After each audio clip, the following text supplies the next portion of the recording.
জীবনের শান্তি চাইলে একটা জিনিস খুব দরকার, কাজ গুছিয়ে করা। সে অফিস হোক আর বাড়ি, দু জায়গাতেই নিয়ম, ধৈর্য আর পরিকল্পনা খুব গুরুত্বপূর্ণ। অফিসে কাজ জমতে দিলে যেমন চাপ বাড়ে, ঠিক তেমনই বাড়ির কাজ ফেলে রাখলে মনটা না খুব অগোছালো হয়ে যায়।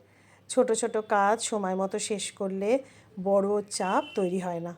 আমি বিশ্বাস করি গুছিয়ে কাজ করা মানে শুধু ঘর পরিষ্কার করা নয়, নিজের মনটাকেও পরিষ্কার রাখা। আগের থেকে প্ল্যান করা, কাজের লিস্ট বানানো, যেটা আজ করা সম্ভব সেটা আজই শেষ করা। এই ছোট ছোট অভ্যাসগুলো জীবনকে অনেক সহজ করে দেয়। কারণ কাজ যত গুছিয়ে হবে, মন তত হালকা থাকবে। আর মন যত হালকা থাকবে, অফিস হোক বা বাড়ি, সেটা তোমার ভালো লাগার জায়গা তৈরি হবে। আমার এক ভিউয়ার্স বোন লিখেছে, দিদি তোমার ভিডিওগুলো দেখছি আর এত ভাল লাগে, তুমি এত গুছিয়ে কাজ করো, কিভাবে পারো গো, আমি একদম পারি না। বোন, তোমাকে একটা কথা বলি, তুমিও পারো, যে তুমি বুঝতে পারছো না তুমি কোন জায়গাটা গুছিয়ে করতে পারো। এগুলো পুরোটাই অভ্যাসের জিনিস। অভ্যাস করতে করতে দেখবে তুমিও গুছিয়ে পারবে।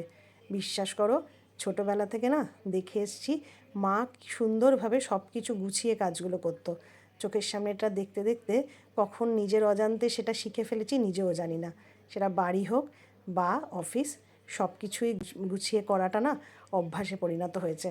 আর কিচ্ছু না গো, সব কিছু নিজের ওপর, নিজের অভ্যাসের ওপর ভালো লাগার জায়গাটা তৈরি করে দিতে হয় নিজেকেই। সব কিছু নিজের ওপর ডিপেন্ড করে। সুতরাং ভালো থেকো, সুস্থ থেকো। আজকের জন্য টাটা।